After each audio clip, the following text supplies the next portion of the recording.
So Lennox Lewis was recently interviewed by TMZ, that tabloid website, and he was asked about today's current heavyweights, and he said out of all of them, he would like to face Tyson Fury the most. I guess he sees them as the biggest challenge, he said, just purely because of how big he is. But he's probably talking about because of how elusive he is as well. He's a very particular style.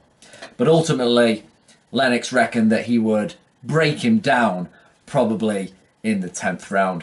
Now, it's a very interesting fight because Lennox Lewis would have never have fought anyone as big as Tyson Fury. I think the biggest guy Lewis ever fought was in his last fight against Vitaly Klitschko, in which may have been the only time he had to direct his punches upwards against the 6'7" Ukrainian in what was, of course, a notoriously difficult and controversial fight.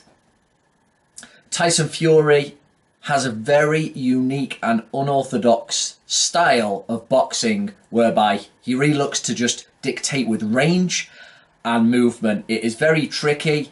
He just wants to purely maroon you with his crazy movement, and it's not just the fact he knows how to use his reach, but it's the fact that Fury always infuses his boxing with a lot of mind games and goading round by round, to the point where even he has said he doesn't know what he's going to do next, which I think may cause Lennox Lewis to stall quite a lot and may even be down on rounds after we get to 4, 5, maybe even 6 rounds. So he really would have his plate full with the big 6'9" Tyson Fury, and we're looking at a reach that Fury has of either 85 or an 86-inch wingspan. So he's got Lewis for reach there, and of course he really knows how to use it.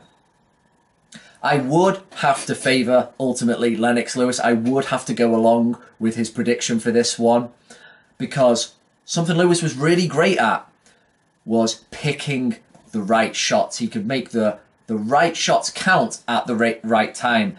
And regardless of what you think about the Vitaly Klitschko fight, about the controversy, about how it would have gone had they let it go on, in that fight, the damage he caused and that great 6th round he had, that was all from the shot selection. He really knew. He was great at picking that overhand right. He could really knock you out with it on the chin, or he could slash you with it, as we saw. A great uppercut. And his jab wasn't always the most fluid. It wasn't like a Larry Holmes, Muhammad Ali type jab, but it was heavier. And he knew when to pop it out every now and again and really rock you to the boots with it. I just think that clever manner in which he went about picking his shots as the rounds went by, I think he would be able to map out Tyson Fury's disaster as the fight goes on. He'd be sinking over the big shots, and he'd be able to find more of those shots that Wilder needed to seal the deal. He'd be catching Fury more, he'd be marking him up, and I do think he would ground him down. It really does depend somewhat on what Lennox Lewis shows up.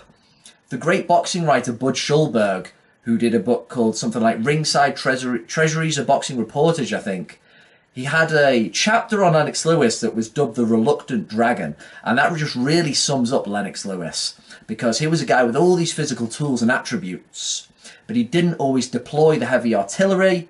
Sometimes he was too cautious for a man of his abilities, most notably in the first Evander Holyfield fight when he had him hurt. So it does kind of depend upon what Lennox shows up. But I suspect with Tyson Fury's lack of power to really dissuade Lewis, he would go into more hunter mode and he would find those big shots.